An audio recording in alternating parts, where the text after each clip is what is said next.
Assalamualaikum warahmatullahi wabarakatuh. Perkenalkan, saya Dewi Mulyanti Sidika, mahasiswi dari Fakultas Keguruan dan Ilmu Pendidikan Universitas Islam Nusantara, program pendidikan PG PAUD semester 4. Di sini saya akan mempresentasikan tentang perkembangan kurikulum tahun 1984. Tapi sebelumnya akan saya jelaskan dulu pengertian dari kurikulum itu sendiri. Menurut Undang-Undang Nomor 20 Tahun 2003, kurikulum itu adalah seperangkat rencana dan pengaturan mengenai tujuan, isi, dan bahan pelajaran serta cara yang digunakan sebagai pedoman penyelenggaraan kegiatan pembelajaran untuk mencapai tujuan pendidikan tertentu. Kurikulum itu diberikan kepada peserta didik atau peserta pembelajaran dalam satu periode jenjang pendidikan. Lalu apa fungsi dari kurikulum itu sendiri? Kurikulum tersebut berfungsi sebagai pedoman guru dan siswa agar terlaksananya proses belajar mengajar dengan baik.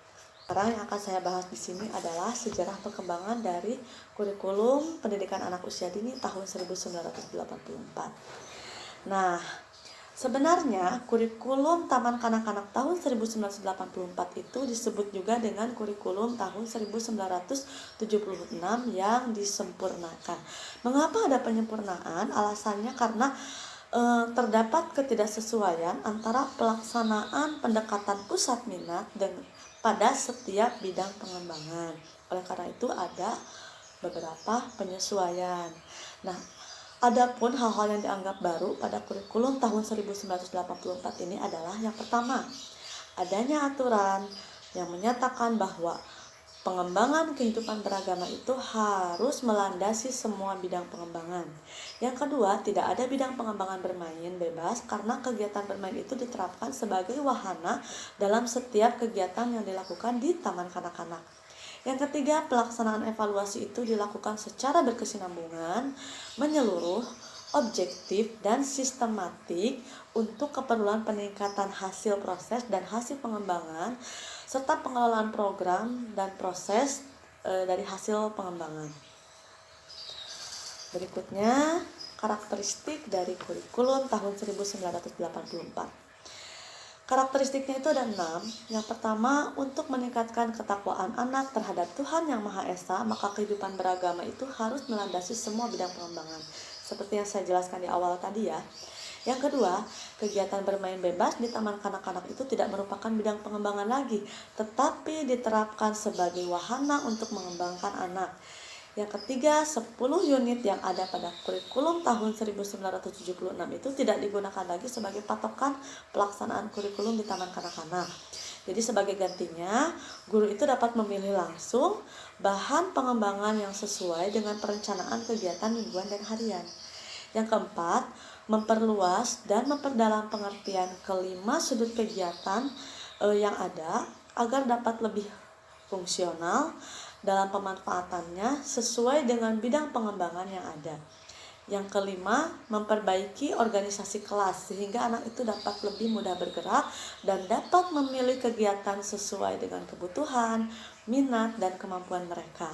Yang keenam, guru dapat menilai keunikan yang dimiliki anak sehingga dapat merencanakan program yang benar-benar sesuai dengan kebutuhan dan minat serta kemampuan anak. Berikut maksud dan tujuan dari kurikulum tahun 1984 ini.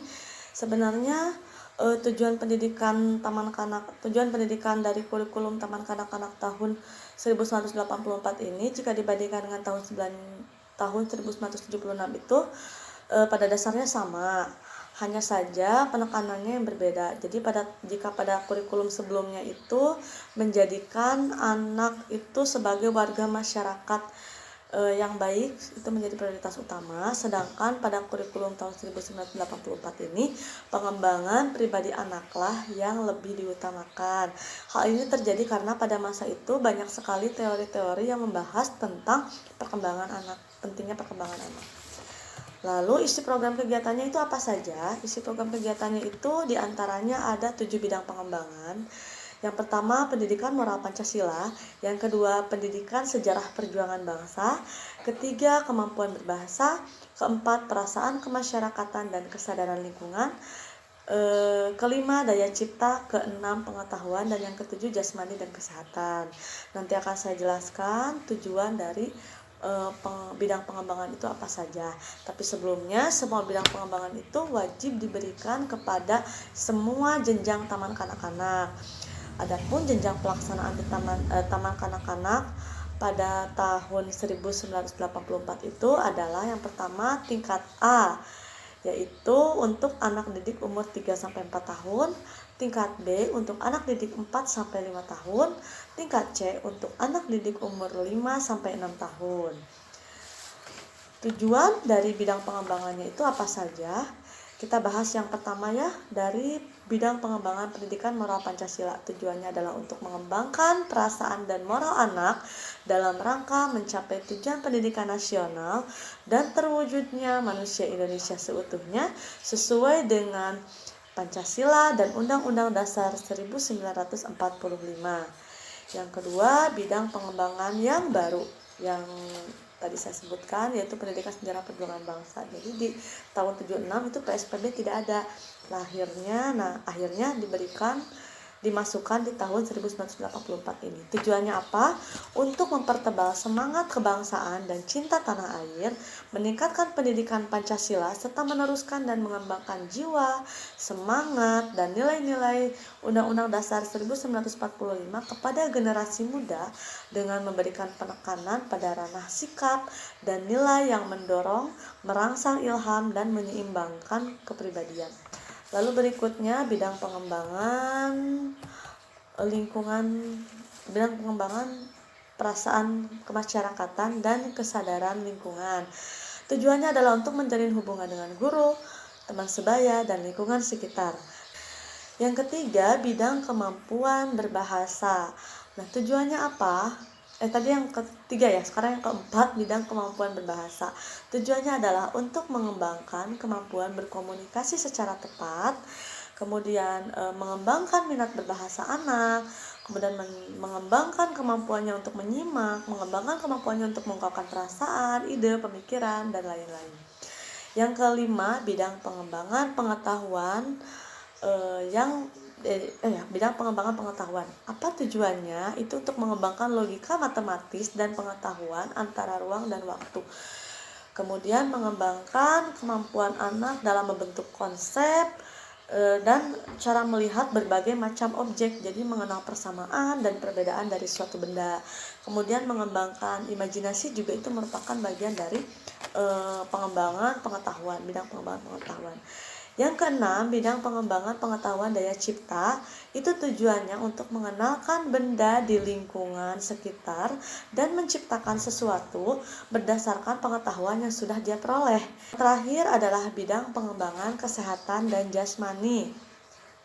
Nah, pada bidang pengembangan jasmani dan kesehatan itu tujuannya adalah untuk mengembangkan kemampuan koordinasi motorik kasar anak, kemudian mengembangkan kemampuan koordinasi panca indera dan motorik halus anak, mengenalkan tata cara hidup sehat, dan pemeriksaan kesehatan, kemudian meningkatkan kesegaran jasmani. Itu tadi tujuannya.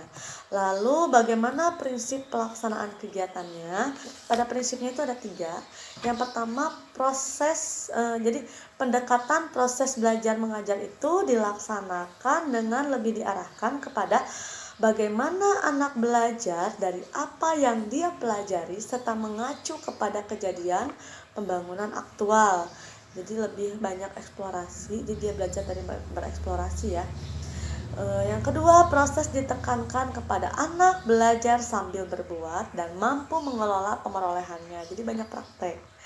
Kemudian yang ketiga, sistem penyampaian kegiatannya itu dilakukan dengan pendekatan integratif pada bidang-bidang pengembangan. Nah, itu prinsip pelaksanaan kegiatannya. Lalu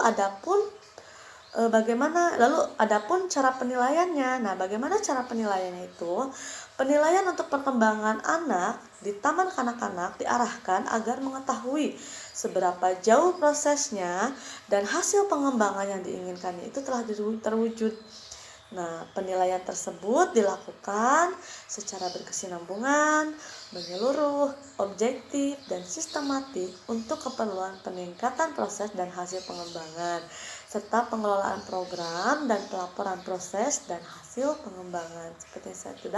Seperti yang sudah saya sebutkan tadi di awal. Nah, mungkin hanya itu pemaparan yang bisa saya sampaikan tentang perkembangan kurikulum pendidikan anak usia dini tahun 1984. Mohon maaf atas segala kekurangannya dan mudah-mudahan pemaparan tersebut dapat menambah keilmuan kita tentang bagaimana kurikulum dari masa ke masa. Akhir kata, saya ucapkan terima kasih atas perhatiannya. Wabillahi taufiq wal hidayah. Wassalamualaikum warahmatullahi wabarakatuh.